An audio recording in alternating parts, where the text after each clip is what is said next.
So it seems that we've got the first big rules reveals for Codex Death Guard. Let's take a look over the revealed detachments and what they can do in game.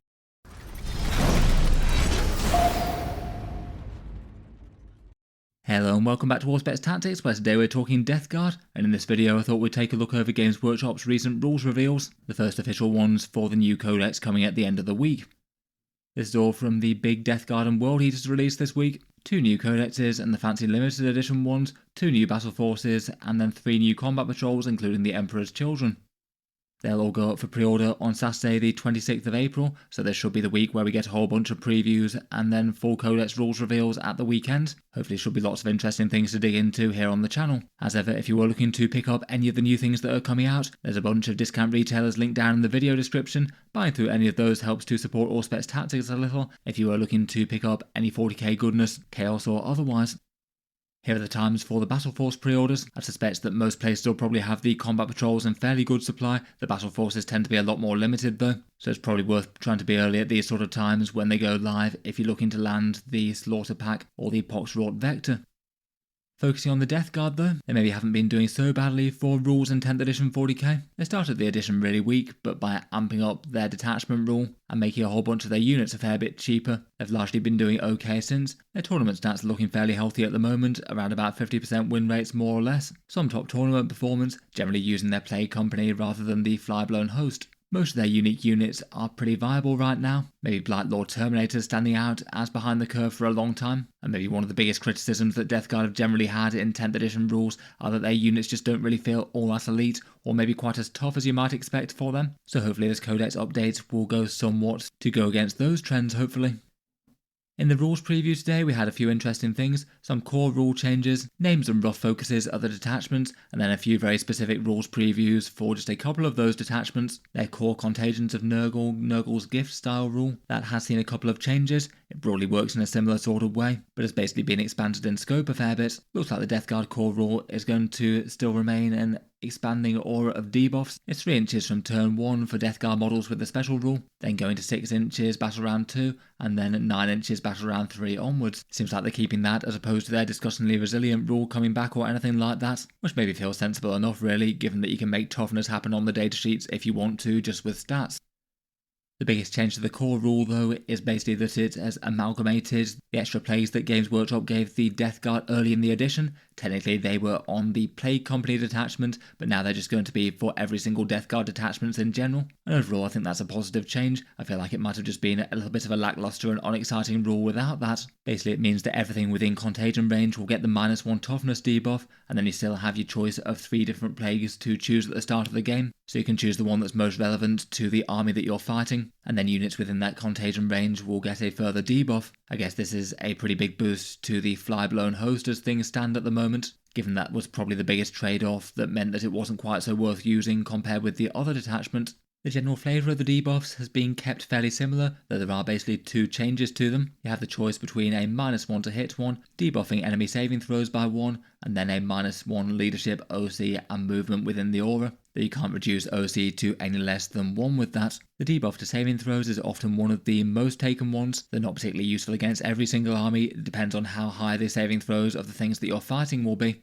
It's pretty great value against things like Space Marines or other well-armoured foes though, and it can apply to both range and melee, if you can get units close enough to trigger the debuff for your shooting attacks. The -1 to hit one was another commonly taken one, good for debuffing enemies, and particularly so for ones that hit on worse than a 3+. This one has actually been slightly nerfed. Previously it was a -1 to weapon skill and ballistic skill within Contagion range, so you could actually stack it with things that gave you a native -1 to hit, so things like Typhus in close combat, or the stealth special rule. It meant that sometimes you could have enemies on -2 to hit, which occasionally can happen in 40k, but largely Games Workshop try and keep that pretty niche, and it does seem that they've decided that that was an unintended interaction. And like the majority of armies in the game only want you debuffing enemies by up to 1 on the hit roll dice and not stacking them. It does probably lessen its value a little bit versus the saving throw one though. Otherwise, the -1 OC and leadership characteristic one was rarely taken, and that's been buffed, now also giving you -1 to enemy move characteristics. I guess potentially if you're scrapping over mid-board objectives, occasionally it could be kind of useful.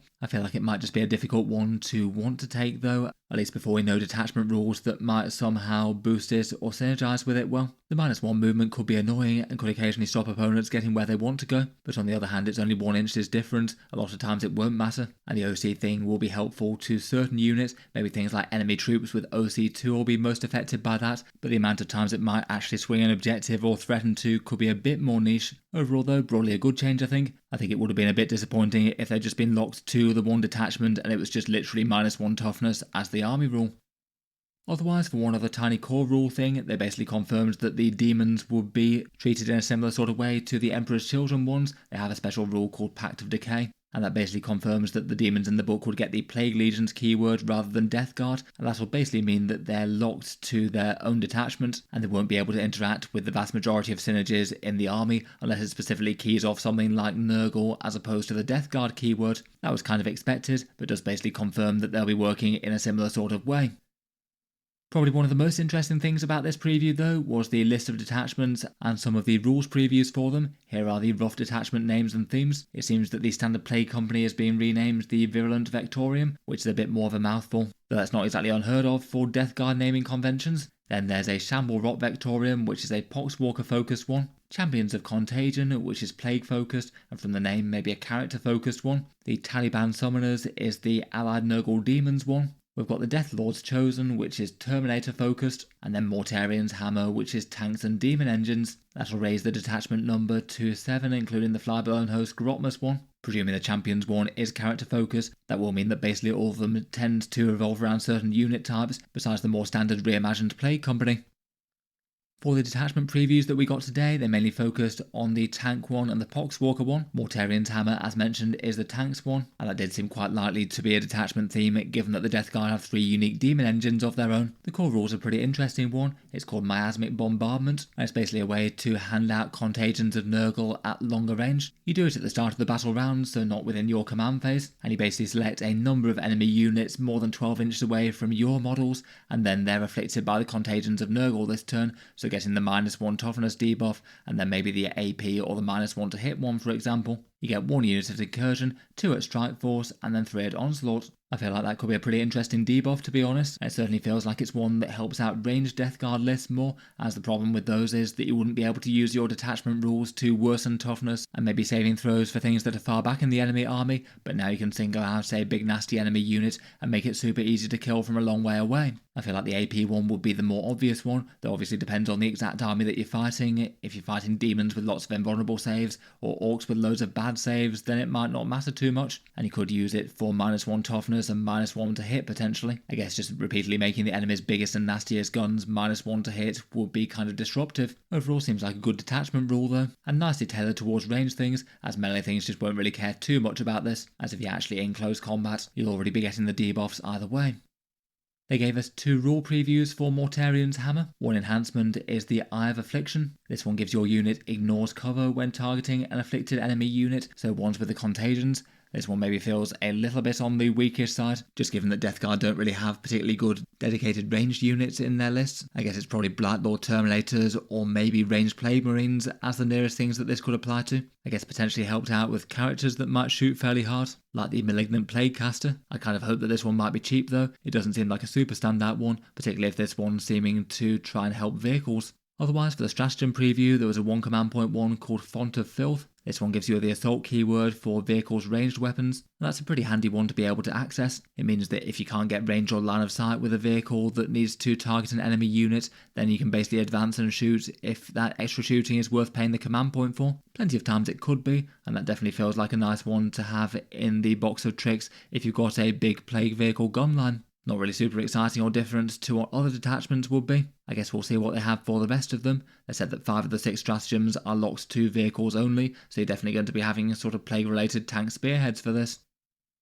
The other detachment that got rules previews is the Shamblerot Vectorium, and this one's the Poxwalker focused detachment, so it could be nice for a sort of Harbingers themed list with a bunch of plague zombies and typhus. I guess all very helpful for people who have bought the previous combat patrol as well. The core rule for this one is quite a fun one and pretty unusual. The detachment rule is Numberless Horde, and it basically gives you extra units of Poxwalkers that you didn't include in your roster, and has them turn up from Strategic Reserve to overwhelm the foe in an endless tide of zombies. Again, it scales per battle size, which I think is usually a good idea with rules like that. In Incursion, you get an extra unit on rounds 2 and 3, and then in Strike Force for 2,000 points, you have them 2, 3 and 4, and then in Onslaught you also get a unit round 5 as well. I feel like that's quite a fun one, though interestingly enough it does basically mean that rather having a detachment rule that helps out any of your units on the board, you essentially just get to play with a 2,150 point army at Strike Force. And it potentially could be more than that if Poxwalkers, say, went up in points a bit. It's not really something we've seen in 10th edition so much, just to add extra units into the board, though I guess the Genes to the Cult have a rule that works in a similar sort of way, but generally more about recycling units than creating entire new ones. I'd guess that this might be a reinforcement style stratagem, things like Unending Swarm or the Astra Militarum reinforcements, but seems not. I guess the effect will be that you'll always be able to have fresh squads of zombies turning up on the flanks of the enemy and doing nuisance things or threatening to flip objectives. There'll be more targets to distract their guns, and I guess in theory it means that your maximum number of Poxwalkers that you can include in a list goes up by an extra 30 or so, even after you've maximally spammed the datasheets that you're allowed to. If the opponent screens well though, then potentially they just won't turn up anywhere particularly interesting, and you might have to have them walking onto the sides of the board near your own deployment zone if they've got really good board control.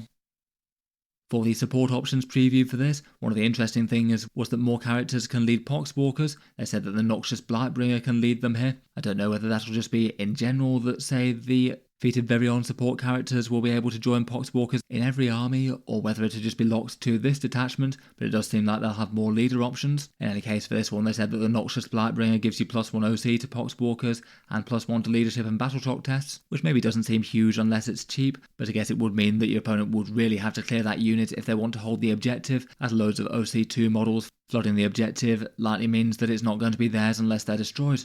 Otherwise, they had an interesting sort of damage prevention style one called Shambling Wall. This one basically allows Poxwalkers to prevent shooting to a Death Guard unit nearby within 3 inches, and provided the Poxwalker squad is visible to the enemy shooting unit, then after those attacks have wounded the enemy unit, rather than making any saving throws or anything like that, the damage is flipped to the Poxwalkers, and then for every pip of damage that the attack had, a Poxwalker is removed from the table without rolling any saves or feel no pain or anything like that. In the right situation, that could be quite a powerful one. If it's something that was just about to vaporize a key unit, and then suddenly you can just absolutely guarantee it 100% lives, that would be really nice. I guess in theory it could be pretty big for big tough things like Mortarion with his toughness 12, as the enemy would have to work hard to wound that in the first place, only to have the damage flipped onto Poxwalkers. It does mean that really high damage attacks could kill huge chunks of them though. Say you had a las cannon wound on the enemy, then you'd basically get d6 +1 slain Poxwalkers, which could be fairly good damage output for it, and they could just directly shoot the Poxwalkers if that makes more sense. Definitely seems like an interesting manipulation one though. If there are lots of plague zombies lurching around the table, there'll probably be opportunities where that will help out. Finally, we've got a bunch of other hints for the 4 remaining detachments. As mentioned, Virulent Vectorium apparently will be keeping some sort of spirit of the Plague Company. They said that the detachment rule would keep sticky objectives in some manner, all very appropriate for the Disciples of Nurgle, I suppose. Hopefully the general purpose one still manages to remain good. Champions of Contagion, as mentioned, does sound a little bit character focused. They specifically stated that that rule is to change the active plague every turn, so you could flip from -1 to hit to a saving throw debuff to the objective control play one if you wanted, and I feel like that could have some interesting utility. It doesn't seem an enormous advantage though, as you still take the one that will be overall most useful in the game. The Taliban Summoners is the Allied Nurgle Demons one. We know the way that these ones go now, up to 1,000 points worth of the demon models in the Codex, and then some sort of rules for having them buff each other. They said for this one it expands their contagion range even further. Finally, there's the Death Lord's Chosen. Apparently this will be a Terminator-focused attachment. They said that there's a particularly deadly plague that gets added into the mix, and some stratagem support for the Terminators. Makes me wonder if that might be one that actually deals some direct damage, similar to the Harbinger's Plague back in 9th edition and before. Will certainly be interesting to take a look at what we get when we find out the full rules of them. I feel like for the most part, the preview so far have been pretty positive. Most of the rules seem interesting and adequately powerful, and of course we're only scratching the surface for the enhancements and stratagems that the detachments will get. I guess later in the week we'll find out more about unit profiles and things. If those leaks last week are to be relieved, we might get Toughness 6 Playmarines and Toughness 7 Terminators. They mentioned that Terminator rules could be changing around, reportedly damage 2 Blight Lord Terminators with a more dangerous shooting buff, and Death Strike having some sort of close deep strike and charge rule potentially. That could be pretty crazy if so. The leak suggested that Mortarion will be far more dangerous in melee, but lose his Ignores Modifiers aura, and Cultists and generic Lords and Sorcerers apparently might be gone from the book. Again, waiting for confirmation there though. I'll certainly look forward to talking about any other rules previews that Games Workshop give us, and doing a full review of the Codex once it's out. In any case though, I'll leave that one there for now. Let me know your thoughts on the previewed rules down in the comments below. What do you like or dislike? And as mentioned, if you did want to pick up any of the releases at the weekend, feel free to check out the discount retailers links down in the video description. Here are the times for the pre-orders. Here are the times for the pre-orders for the Poxrot Vector Battle Force and the Combat Patrol. And as ever, a big thank you to anyone supporting the channel buying through those. I'll leave this one there for now though. Feel free to subscribe to Auspex Tactics if you'd like to see more like this, including the Codex review when we get it. I generally keep 40k videos coming on the channel with new ones out just about every day. If you've been enjoying all the videos, check out the Patreon page linked down in the video description if you'd like to help support. A massive thank you to anyone helping out there, and just otherwise a big thank you for listening. I'll hope to see you guys next time.